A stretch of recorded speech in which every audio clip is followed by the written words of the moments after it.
নমস্কার, আবার একটা ভিডিওতে হাজির আপনাদের সঙ্গে আমি ঋষিকেশ। ম্যাচে খেলতে নামার আগেই হেরে বসে আছে। হ্যাঁ, ঠিক ধরেছেন, বিজেপির কথাই বলছি।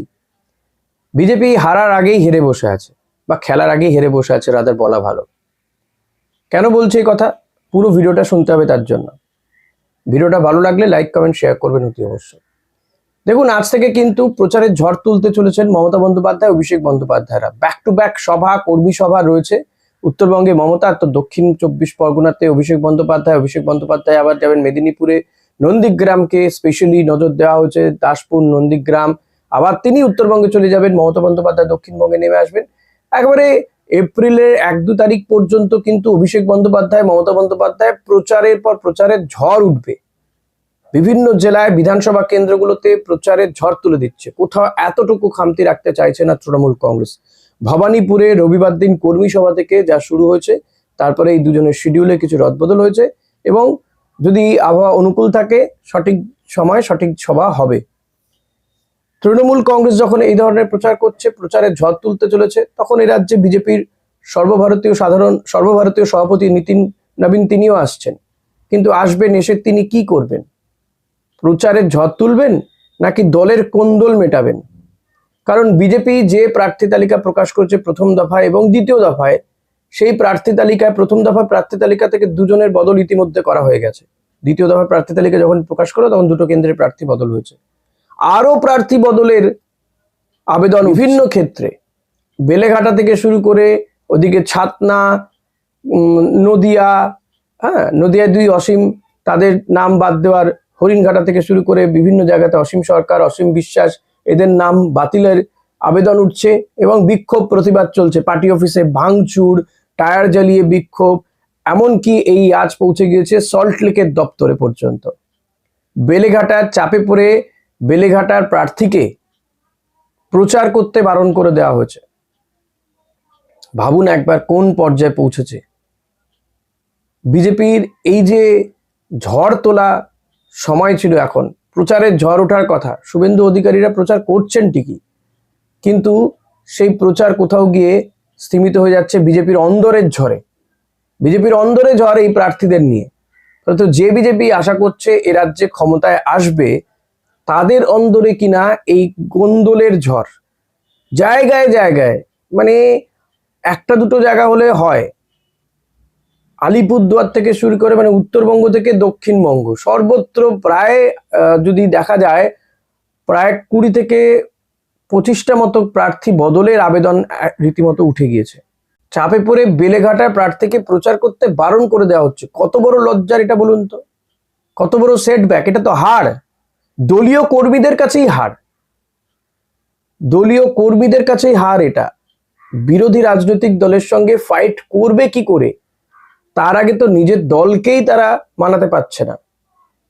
অথচ প্রার্থী বাছাইয়ের ক্ষেত্রে একাধিক ক্রাইটেরিয়া মেনটেন করেছে। দলের শীর্ষ নেতৃত্বকে বলা হয়েছিল যে 3 জন করে প্রার্থীর নাম দিতে হবে। বারংবার এখানে সমীক্ষা হয়েছে, একাধিক বেসরকারি সংস্থাকে দিয়ে বিজেপি সমীক্ষা করিয়েছে। কেন্দ্রীয় নেতাদের মতামতকে গুরুত্ব দেওয়া হয়েছে। তারপরেও কিনা প্রশ্ন উঠছে যে টাকা নিয়ে প্রার্থী করা হয়েছে। বিজেপির অন্দরে এই প্রশ্ন এর আগেও বহুবার উঠেছে, এবারও উঠছে। যখন তারা বলছেন লড়াই, কঠিন লড়াই জিততে হবে, তারা এবার ক্ষমতায় চলে এসছেন। শুভেন্দু অধিকারী থেকে শ্রমিক ভট্টাচার্যরা বারবার করছেন এই দাবি যে তারা ক্ষমতায় চলেই এসছেন। তখনও এই প্রশ্ন উঠছে যে টাকা নিয়ে প্রার্থী করেছে বিজেপি। আর এটা কিন্তু বিরোধীরা বলছে না, তৃণমূল কংগ্রেস, বাম বা কংগ্রেস বা হুমায়ুন কবির নিদেন পক্ষে, নওশাদ সিদ্দিকী, এরা কেউ বলছে না। বিজেপির কর্মী সমর্থকরা বলছেন। কেউ কেউ তো আবার শ্রমিক ভট্টাচার্যকে সরিয়ে দেওয়ার কথাও বলছেন, যে তিনি পাচ্ছেন না কন্ট্রোল করতে, তিনি চলে যাবেন, তার চলে যাওয়া উচিত।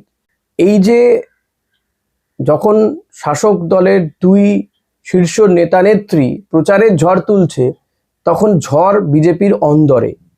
তাহলে তারা ফাইট করবে কি করে এই দোর্দণ্ড প্রতাপ তৃণমূল কংগ্রেসের সঙ্গে? দেখুন, এটা তো ঠিক যে গোটা দেশের বিভিন্ন প্রান্তে বিজেপি বিজয় রথ ছুটে চলেছে, কিন্তু কোথাও গিয়ে এ রাজ্যে এসে থেমে যাচ্ছে বারংবার। তার কারণটাই হচ্ছে মমতা বন্দ্যোপাধ্যায়। এখন তার সঙ্গে আবার অভিষেক বন্দ্যোপাধ্যায় জুড়ে গিয়েছেন। ফলত এদের সঙ্গে ফাইট করতে হচ্ছে। দেখুন, বিজেপি যেভাবে পলিটিক্সটা করে 24/7, তৃণমূল কংগ্রেসও সেটাই করছে 24/7, এবং প্রত্যেকটা ছোট ছোট বিষয়কেও ইস্যু করে দিচ্ছে তৃণমূল কংগ্রেস। তো তাদের সঙ্গে লড়াই করতে গেলে আরো বেশি মানে পলিটিক্যাল হতে হবে, রাজনৈতিক মাটি চিনতে হবে, সংগঠনকে মজবুত করতে হবে। সেটা না করে বিজেপি, কেউ কেউ বলছেন, রাজনৈতিক পর্যবেক্ষক বা বিশ্লেষকরা যারা আমার থেকেও সিনিয়র সাংবাদিক, তারাও মনে করছেন যে বিজেপি ব্যাকডোর দিয়ে ক্ষমতায় আসার চেষ্টা করছে, এবং সেক্ষেত্রে তারা কাজে লাগাচ্ছে হচ্ছে কমিশনকে। সেটা করলে আদৌ কি ক্ষমতায় আসা যাবে? দেখুন, মমতা বন্দ্যোপাধ্যায়ের সমর্থনে স্টালিন থেকে শুরু করে অখিলেশ যাদব, তারা প্রত্যেকে দাঁড়িয়েছেন। ওমর আব্দুল্লাহ, তিনি বলেছেন যতই এই প্রশাসনের রদবদল করা হোক না কেন, আলটিমেটলি ভোট তো দেবেন মানুষ, নেতারা জেতাবে। কিন্তু সেই নেতাদের মধ্যেই তো কোন্দল বিজেপিতে। তারাই বলছেন অমুক প্রার্থী মানবো না, তমুক প্রার্থী মানবো না। দিকে দিকে এই বিক্ষোভের ছবি, এবং সেটা কোথাও গিয়ে যে থেমে গিয়েছে এমনটা নয়, কিন্তু থামবার কোনো নামই নিচ্ছে না। বিজেপির এই যে গন্ডগোল চলছে, আসুন আপনাদের সামনে কতগুলো উদাহরণ একটু তুলে ধরি। যেমন ধরুন মালদার বৈষ্ণব ঘাটাতে, সেখানে অসীম সরকার, অসীম বিশ্বাসের কথা বললামই। বেলেঘাটাতে বিজেপি প্রার্থী করেছে পার্থ চৌধুরীকে। তার বিরুদ্ধে প্রায় 50 জনেরও বেশি ওয়ার্কার্স, যারা কর্মী, তারা কিন্তু প্রতিবাদ জানায়। তারা গিয়ে সল্টলেকের দপ্তরে গিয়ে প্রতিবাদ জানিয়েছে যে এভাবে চলতে পারে না, পার্থ চৌধুরীকে তারা প্রার্থী হিসেবে মানতে চাইছেন না। এবং তাদের বক্তব্য যে তারা এতদিন ধরে পার্টিটা করেছেন, সেক্ষেত্রে তাদের যে অভিমত, সেই অভিমতকে পার্টি কোথাও গুরুত্ব দিচ্ছে না। সেই কারণেই কি করা হয়েছে, পার্থ চৌধুরীকে বলে দেওয়া হয়েছে যে তুমি ভাই এখন প্রোটেস্ট করো, মানে তুমি ভাই এখন প্রচারে বেরিও না। যেভাবে তার বিরুদ্ধে প্রতিবাদ আছড়ে পড়ছে, তাতে কিন্তু বিজেপির অন্দরেই একটা প্রশ্ন উঠতে শুরু করেছে যে এই প্রার্থীগুলোকে নিয়ে আলটিমেটলি কি করা হবে? তাহলে কি প্রার্থীদের বদল করে দেওয়া হবে? দেখুন, পার্থ চৌধুরীকে বলে দেওয়া হয়েছে মানে বোঝা যাচ্ছে যে বেলেঘাটার প্রার্থী বদল হবে। এরই মধ্যে আবার আমরা দেখলাম গতকাল হয়তো সন্তোষ পাঠকের মতন মানুষজন তারা বিজেপিতে জয়েন করেছেন। কিন্তু তাতেও কি বিজেপি তাদের এই কোন দলগুলোকে সামাল দিতে পারবে? সন্তোষ পাঠককে কি প্রার্থী করা হবে? সেই প্রশ্নগুলো উঠছে। আবার প্রার্থী করা হলে এই ভয় থাকছে, আতঙ্কও থাকছে। যেন আমি দুটো কি তিনটে উদাহরণ দিলাম। অনেকে বলতে পারে দু একটা জায়গা, না, দু একটা জায়গা নয়, আপনারা টিভি চ্যানেল খুললেই দেখতে পারবেন। সব উদাহরণ তো আমার এই ভিডিওতে ওভাবে খবর দেওয়া যেতে পারে না, আমি বিশ্লেষণ করছি। ফলত এই বিষয়গুলো বিজেপিকে কিন্তু বিঁধছে, কাটার মতো বিঁধছে। পদ্মের কাটা থাকে না সাধারণত, কিন্তু এই পদ্মে কাটা রয়েছে।